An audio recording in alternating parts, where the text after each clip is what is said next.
Okay, let's start the presentation. Um, Thank you everybody for being here, and thank you to the organization for inviting me to this excellent event. I'm really happy to be here. Today's presentation is on content, basically, on the importance of good content when designing a website or any type of online application, basically. And I would like to make a case on putting content first in the production process of a new project that we're building. A few things about me. I come from Point Blank. We're a small web agency. We're 8 people in Thessaloniki, in Greece. We do anything related from strategy to design and development of websites, and we're focusing on custom solutions that are adapted to the specific needs of our clients, custom business logics, and actually everywhere where Drupal really shines with its powerful capabilities. My profile, I come from a developer background. I used to actually, after studies in computer science, I started working on rich media and interactive installations. And gradually, ever since moving to Point Blank, I started moving away from a pure developer role into more of a manager and strategy and information architecture role. Actually, my role is to bridge the gap between what the client needs for their project or for their enterprise and what technology can offer. So let's start with a few basic concepts of this presentation. If we take a look at the title, there are 4 keywords here that I'd like to talk a little bit about each one in turn. These are design, success, content, and first. And I'd like to make a case actually on why first, but first let's take a look at what these words mean in the context of this presentation. When we talk about design, and especially in the case of web design is not an artistic endeavor. It's more of a challenge to actually get something done, design it around a specific function that our project needs to perform to perfection. And Louis Sullivan, one of the major modernist architects that actually spearheaded the modernist movement, said very, very eloquently that form follows function. So the form has to follow a function and has to, produce usable and useful designs that must fulfill a certain need. And extending that, Mark Bolton said that web design is an extension of page design. Page design was all about crafting the perfect paragraph, and in order to do that, you have to be working with the content. And this is exactly the case in our job as well. If we want to be successful in our end product, we cannot do that in the absence of good, high-quality content. How do we define success in a web project? Basically, we have to understand that all websites are basically tools for communication. Somebody has something that they need to tell, or some need in the case of tools that we need to solve. So an effective project is one that solves this need, communicates effectively what needs to be communicated, and solves the needs of our users. So this is the criterion for success in this context. What is content? Content basically is the message itself. It's the grouping of all the important concepts and notions that we need to convey, all the information. And this includes text, of course, but it also includes visuals, photographs, videos, all sorts of media that might be present, and of course, all the available functionalities that we're going to give to our users. And why first? Jeffrey Zeltman said something that I agree totally with, that content precedes design. And design in the absence of content is not design, it's just decoration. So you cannot really do your work as a web designer or as a user experience designer if you don't know exactly what the constraints and the limitations of the content is. These are definitely some quotes that many of us have heard and told, possibly to our clients in several phases of the project.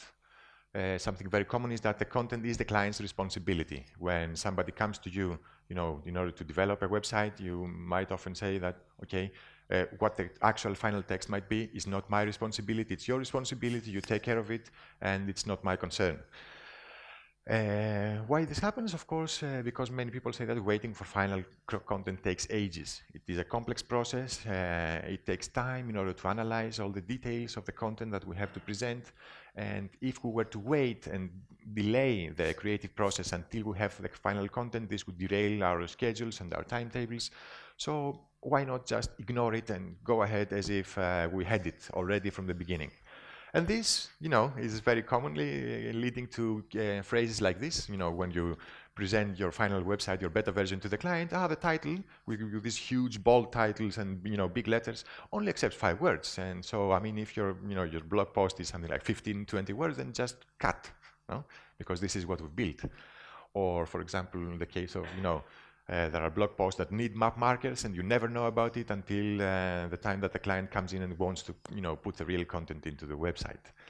So these actually are signs that we failed in our process and there are things that we could do better. And the question is, okay, if we want to take a different approach and give content the importance it deserves, how do we do that? The answer is content strategy.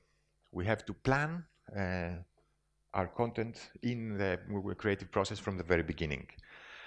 A very good definition of what content strategy is it's the practice for the planning, basically, that's the most important word, the planning of the creation, delivery, and governance of useful and usable content. It is basically a conglomeration of many different disciplines. Actually, here are some of the major points that collaborate all together in order to produce what we call content strategy. On one hand, it's the brand strategy, meaning that each company has their own brand, have their own identity, and when designing the content, we have to be very aware that this has to be consistent with a total, the whole brand strategy of the brand that we're presenting. SEO strategy is essential. I mean, most of our users are going to come to our website through search engines, and we have to be aware that the content must be well presented for the search engines.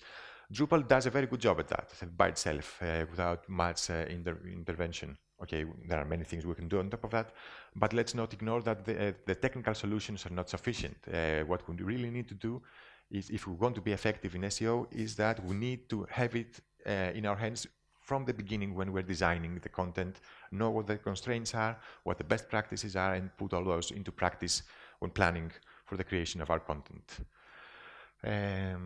Similar to the brand strategy, we have an editorial strategy when designing content, in the sense that every brand must have a way of speaking and communicating with its target audience. You might be formal, informal, friendly, happy, serious, or whatever, and this must be coherent and consistent throughout our presentation, and this includes the visuals, of course, and this includes the text, and this includes the whole feel of the end product.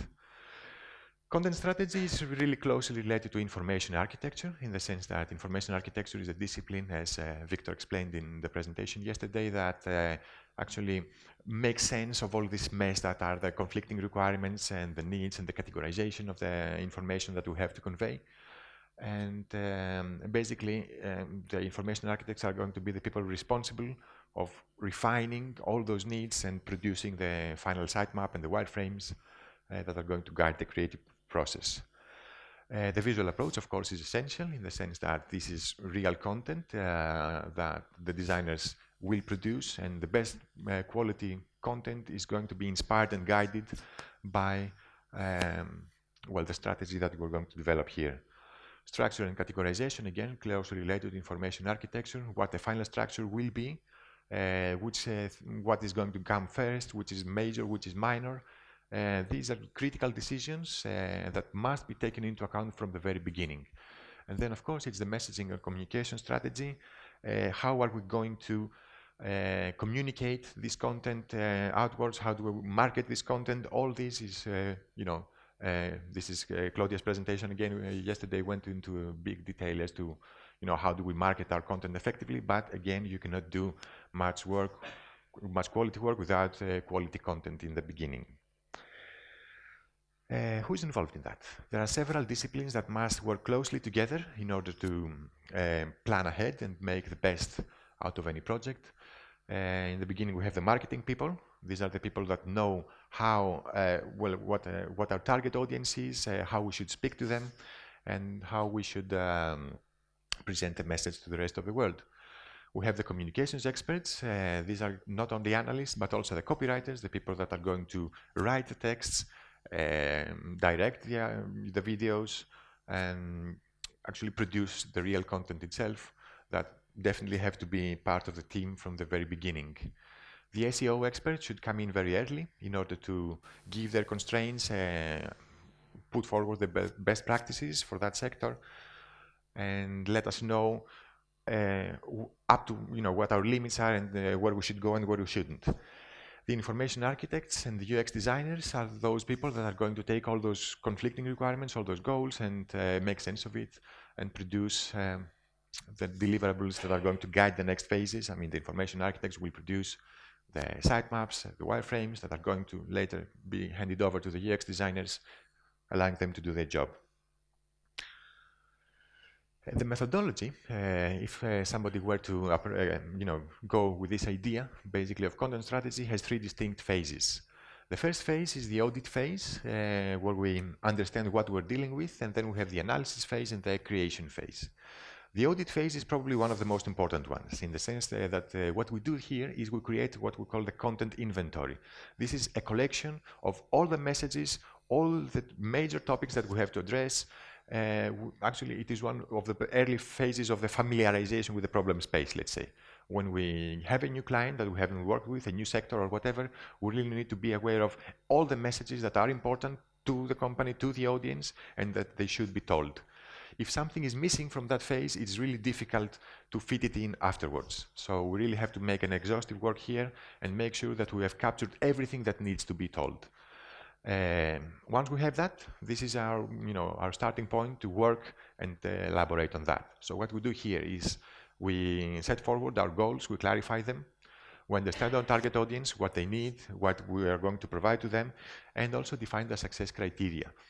So in that phase, basically, we can get into two major milestones. On one hand, we define the content needs, exactly what we need to produce, what are the specialists we need to bring in, what are the complexities of producing this content, and we know timelines, we know dependencies of different people that should work one after the other in order to do their job. We can have an indication of the necessary budget in order to produce this content effectively, and we can plan ahead.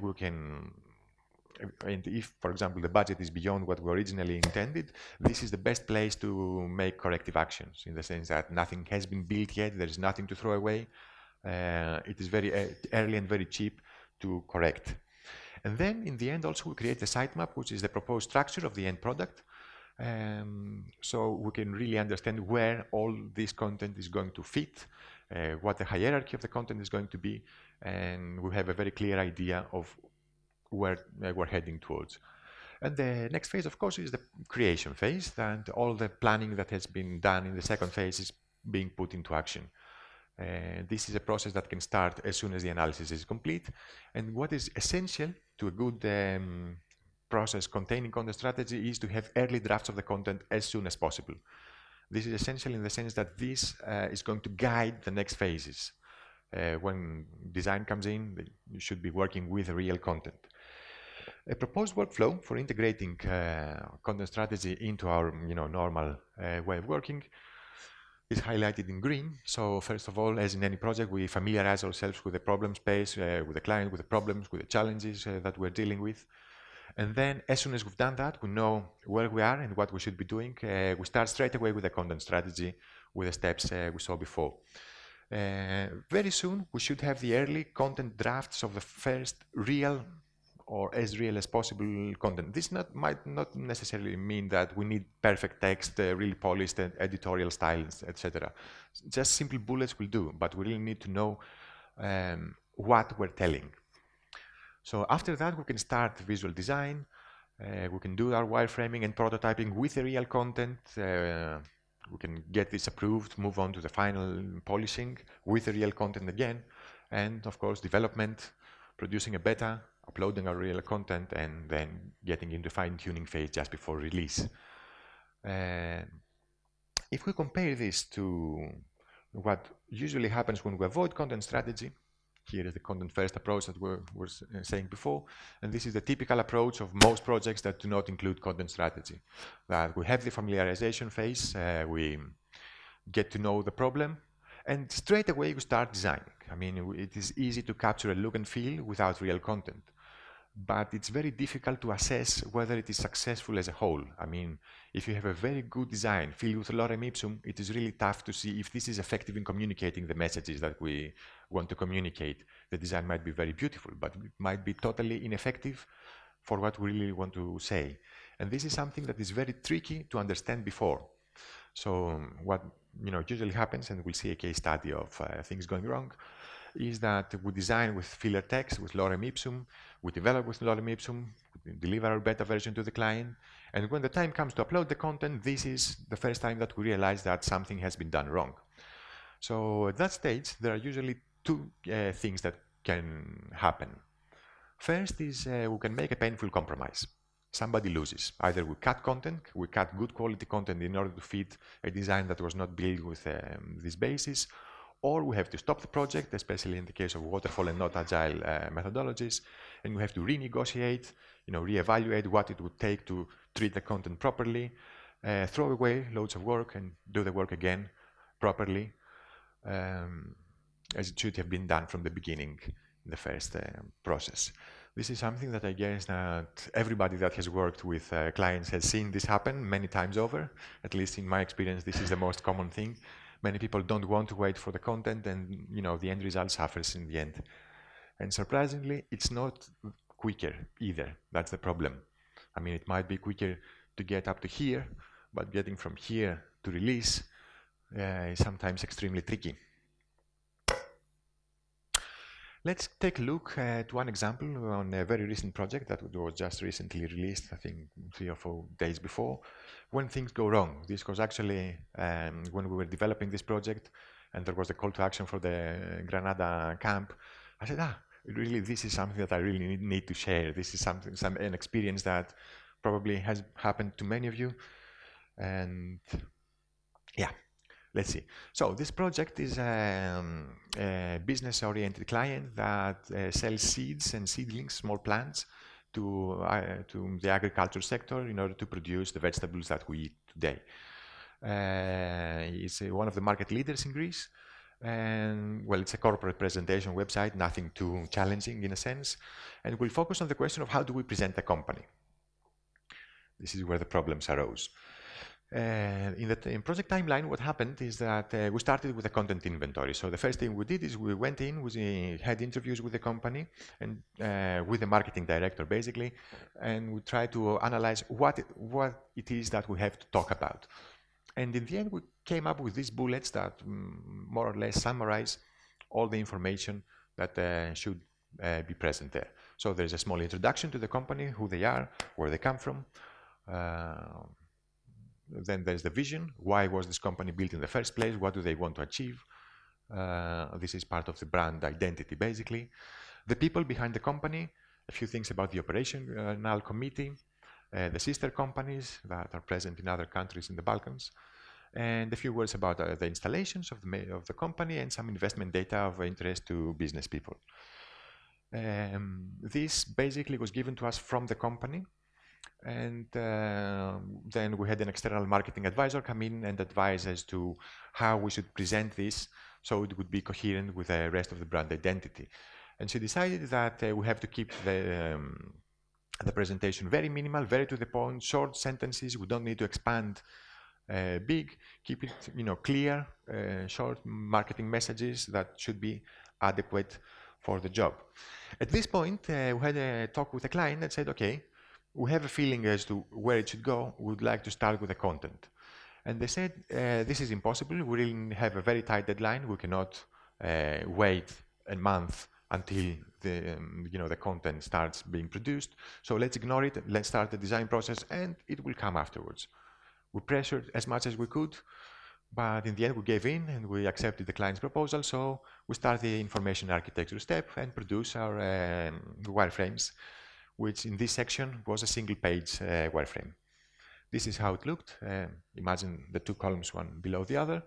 So there's a small introductional paragraph about what the company is, a couple of photographs complementing the vision, and small introductory text about our people, the 6 major members of the operational committee, a couple of words on Bulgaria and Romania sister companies, some installation photos, and investment data and financial data, basically corresponding to the content inventory that we saw before.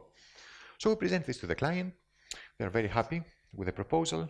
They say that it captures what needs to be told, and they sign off the proposal so we can start the design phase. The design follows the wireframe and produces this result, which is basically adapting the wireframe to the corporate identity of the website. It's exactly the same structure, exactly the same information, just it's processed by a real web designer. Let's take a zoom in into the vision text. I'm sure it is very familiar to all of you, really beautiful, balanced text, nice full paragraphs all around. But is it feasible to evaluate whether this is a successful way of presenting the company or not? It's totally impossible.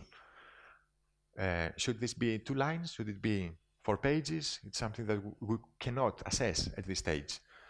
But then again, the client was really happy with the design they saw, so they approve it, and we start the development process. At that point, there's an error in the presentation. The second column is the copywriter that comes into the project as soon as the development has begun. So she's a very good professional. She starts interviewing all the personnel, not only the marketing director, but all the people in the company that are involved and have something to say and talk to the clients. And she identifies that there are many messages that have not been told, that we have not identified them in our content inventory phase. And at that point, she sees very clearly the conflict because she was given the wireframes to work with, and she understands that they are totally insufficient to capture the complexity of the company.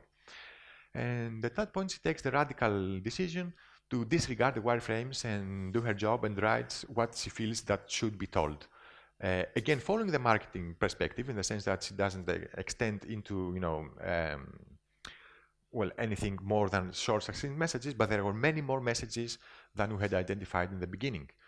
So the first draft comes internally to the team, and we have heart attacks, everybody that, one after the other, from the marketing people to the technical management to the designers that saw this and said, okay, what are we going to do now? I mean, there were something like 10 A4 pages full of text for that design we saw before.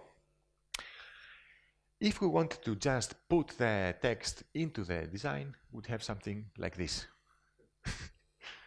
The one paragraph of the company presentation, it's up to here, the people, etc. No? So at that point, this is something that in a sense was expected, but possibly not up to that degree.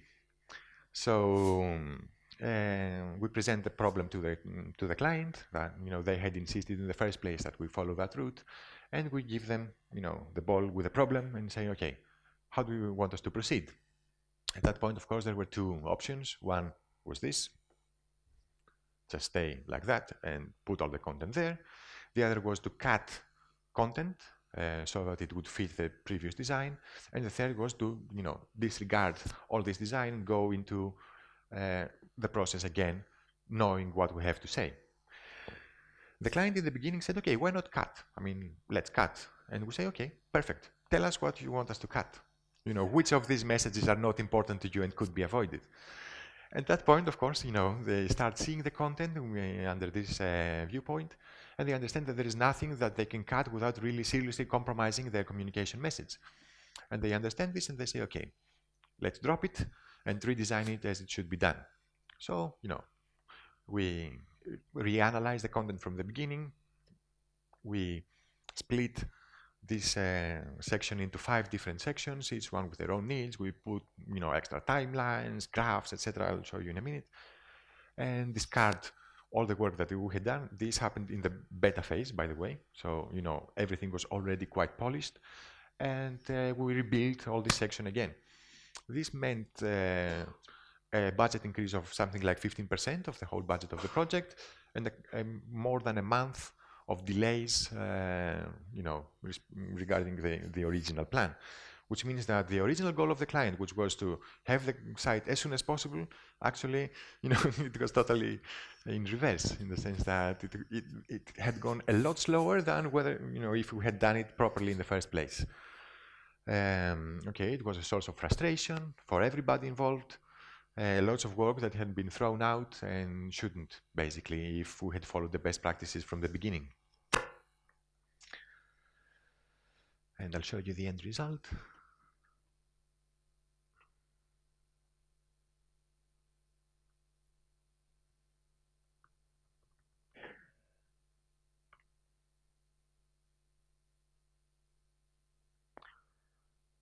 Okay, so we split the company into 5. So we have a profile page which talks about the company. Sorry, it's Greek. Some numbers giving us an idea of the whole size of the company, accreditations, all these were missing in the initial analysis. There's a talk of the chain of agriculture and how the company can adapt to everybody, some things about investments.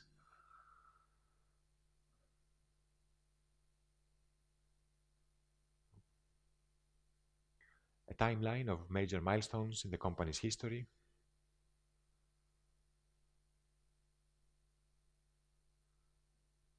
Giving us an idea of how we came to be where we are today. Philosophy, again, the major values guiding the company and its approach. This will be in English soon, so yeah, in a couple of weeks, if you follow the slides, it's going to be easy to read as well. The people behind the company, a separate section.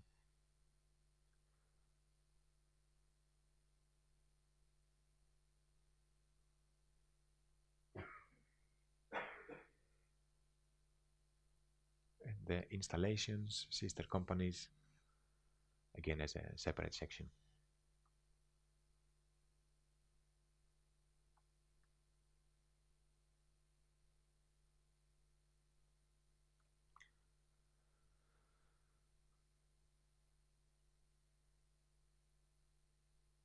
So, what went wrong? The critical problem was that the client failed to identify all the important messages that should be talked about. And this is something very normal in the sense that the client is very good at doing what they do. He's producing high quality seeds and seedlings, but they are not good at talking about what they do to other people. So this is the work of an expert. Somebody else should have the responsibility of analyzing, what the company is and how they should present themselves to the outside world. This is something that is very common to the clients, that we often feel that they are the best people to talk about their job, but this is not always true. Of course, once we didn't have all the important messages, the design went in blind, let's say, to all the complexities of the project. The copywriter was introduced very late, while they should already have been introduced during the information architecture phase. We could have identified all those problems very early. And if we had the initial designs with real copy, of course, we could have corrected all those problems a lot earlier. So yeah, and let's take another look at another situation when things go right. That was another project. It's a little bit old now, something like 3 or 4 years old, but it's one of the projects that we had the most fun creating and actually had a very good outcome in the end. Our client was a businessman that wanted to propose a radical idea and was looking for funding. And they wanted to produce a factory producing shrimps, gambas, inland. So this is, a radical idea. It sounds quite unbelievable in the beginning, but it was still, it was a real proposal. So what they wanted is to put this business plan forward in order to attract investors, get funding for their idea, get a couple of millions they needed to make this a reality, and of course get talked about, generate media buzz and hype, and actually make themselves heard. So during the content inventory, actually this was a very challenging project in the sense that as it was directed to businessmen, it was mainly numbers that we had to put forward, and this is something very difficult to narrate or to build a story around. But they were actually, when we started analyzing, we found that there were many points where we could focus on.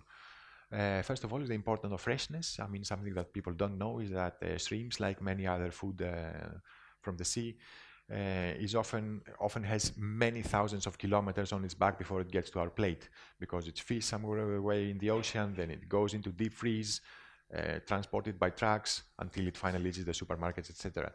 So this is something that, if you build the inland shrimp factory, you can put it very close to the place of consumption. And this has many, benefits regarding the quality of the food, the controlled environment where you can build them. There's our environmental, the impact is very positive comparison to other, similar types of food production. And of course, I mean, we had to present the investment itself. We had to make a very clear case as to how this end result would look like, and present all the business data that was essential for the investors to evaluate the proposal and decide to give them money. Once we had the inventory, we started analyzing it, and developing the concept that was going to guide the whole presentation of the content. So we decided to follow a narrative approach that had two levels of navigation. First of all, there was the vertical level, where we say line by line, discussion of the shrimp, its life, its nutritional value, the way it's built, the way it is delivered to our doors, loads of data as to actually where the problems might lie and how this proposal can solve them.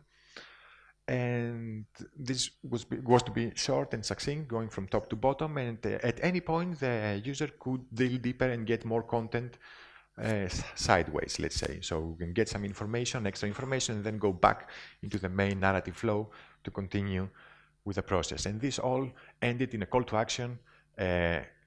Let us give you our business plan and get in touch so we can discuss further collaboration options.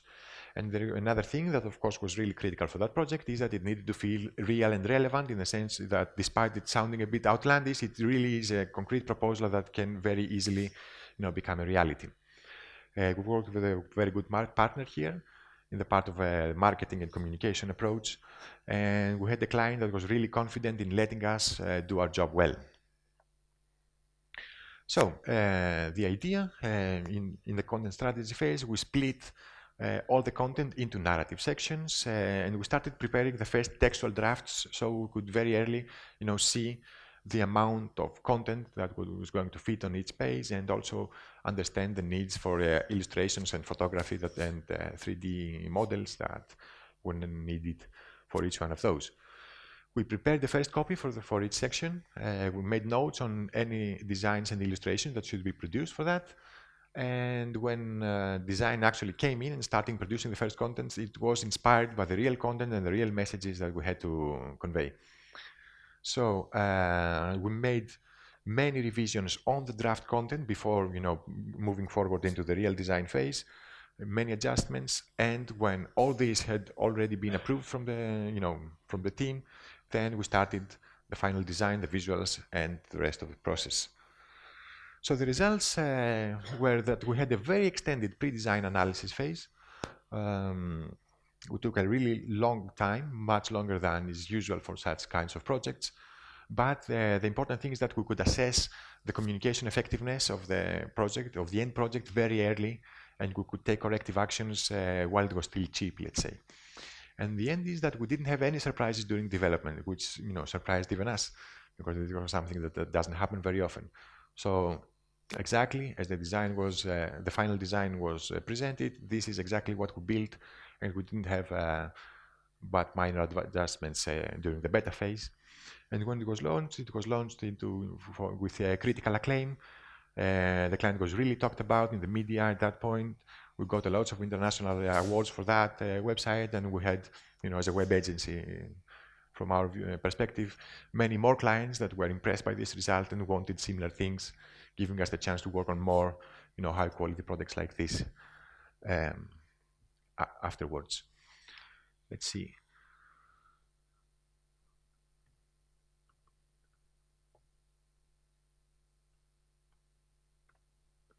Our end result here.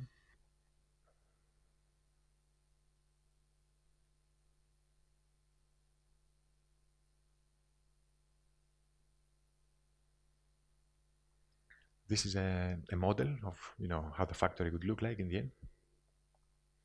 We placed heavy importance on producing high quality 3D models so that we could get a feel that this is a real idea.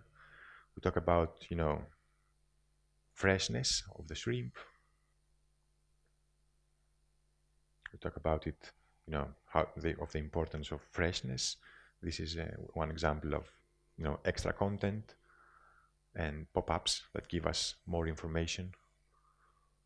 If we want to drill down, it's not essential.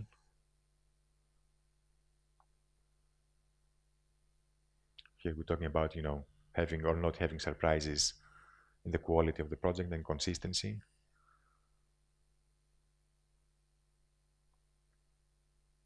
In the meanwhile, we show some 3D models of the proposed factory from interior and exterior views. A couple of data on the nutritional value of the product. Some words about innovation, security, consistency, responsibility, environmental impact, reliability, etc. Again, all on a need-to-know basis. We have a small presentation of how the end result would look like. Each one of those with extra description on demand, financial data, estimated turnover for the investments, and the business plan, plus a bit of publicity, television, press, internet, etc.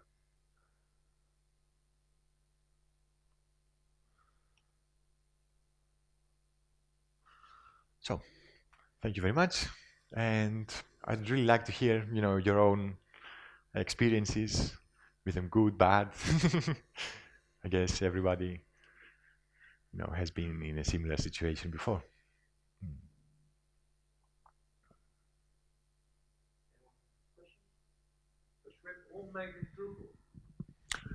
No, this is one of the few websites that we didn't make in Drupal.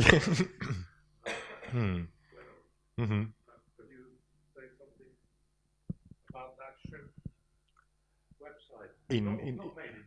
No, this was actually made in, we built it by hand because we wanted full control of the libraries at that point. We had a few issues with Drupal 7 and Parallax. At that point, it wasn't, very performant as we would like it. And actually, because it was static content, I mean, this was not some content that needed updating at all. It was just, interactive PDF, let's say, a brochure that, this was the other alternative. Instead of doing this, we could go a little bit cheaper and just have a leaflet. But we decided to go the extra mile and produce, this website. Actually, yeah, nowadays we would definitely make it in Drupal in the sense that we've, polished our components and we're ready, but we weren't at that time.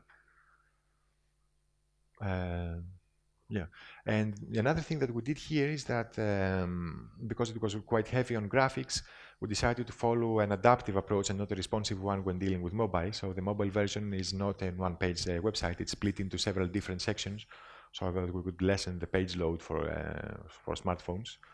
And so it goes into page after page in the mobile version. And again, we found that easier to do by hand at that point. But yeah, usually, it's an exception that we don't use Drupal, but, it's the right tool for the right job, basically.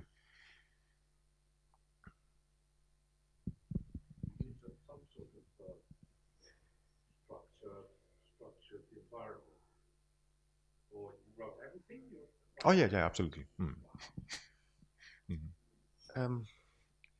Two questions, actually. How would you deal with your content approach on multilingual sites that you might not control the language which the site is going to be building? Talking by experience, because I've had built sites in languages where you put it in English, but then it just gets translated and the size of the text is completely different. And the second question would be, if you get pigeonholed again into the situation, the bad situation where you have a tough client that says, just go ahead, do this design stuff first, and by experience you say, I know that's not the correct route. How would you solve that if another time would happen again to you? Right. Well, okay, let's start from the second part. It's very difficult, basically, to solve it in the sense that the best thing we can do is share our experience with the client and say why we really feel that, the way that we propose is the correct way to go about it. And we can, share our experience in similar projects that, despite the best intentions, have gone bad. But then in the end, if the client insists, it's the client's project, so, you're not going to spoil the relationship. In the end, okay, the worst case scenario is that you have a really bad result that you're not going to sign and not going to put in your portfolio. But this is acceptable as well. I mean, there's really not much you can do. I mean, if the client won't listen and thinks they know best, well, actually you have a very big problem anyway. So this is not going to be only in the content part. You're going to have this problem all around. Yes, basically. Yeah, this is something that we do. I mean, every year we have a retrospective of which are the clients that we want to fire. And there are always a couple of clients that don't make the cut. There are clients that they have not been pleasant to work with. The monetary incentive is not big enough to compensate for that lack of good quality work. And yeah, some people sometimes we just say no, we don't want to work with you anymore because this is not the way we work and the way we are. I mean, actually, we understand that not every client and every company can fit together. Even if both have the best intentions, it's a question of style, of atmosphere, of well communication, and sometimes it doesn't work. I mean, they can go and find somebody else that they might like working like that. I mean, just getting directions and performing the tasks. For us, it's very important to be allowed to, express our professionalism, be creative with our projects, have fun doing it, and sometimes it doesn't work out. Now, regarding multilingual, I mean, this is a very, typical case in Greece. All our sites, or mostly all our sites, are multilingual, and we have dealt with the problem. So.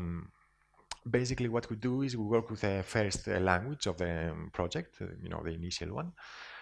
But we know, especially when we're dealing with really strange languages like German, for example, that has, extremely big words, that this is a constraint that the designers know beforehand. So they're not going to produce designs that are, limiting the content in that sense. So I mean, this is very common in the sense that, I mean, responsive design also has the same problems. That, okay, you might have 4 or 5 lines of title, especially in German, for a blog post or something like that. And this is something that you have to work with. It's just one of the constraints.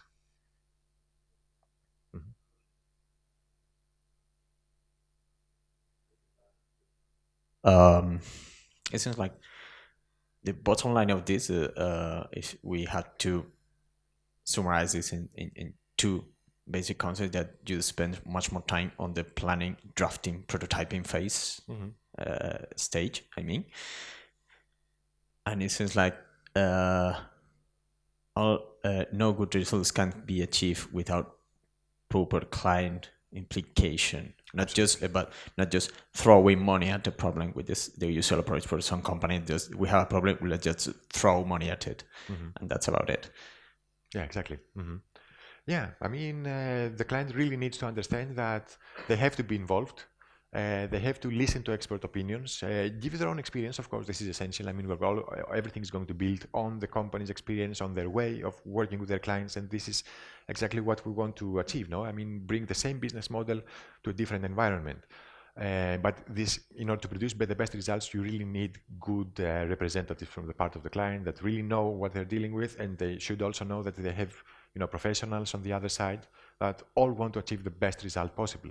But it's important, to follow the best practices in order to not get into such messy situations.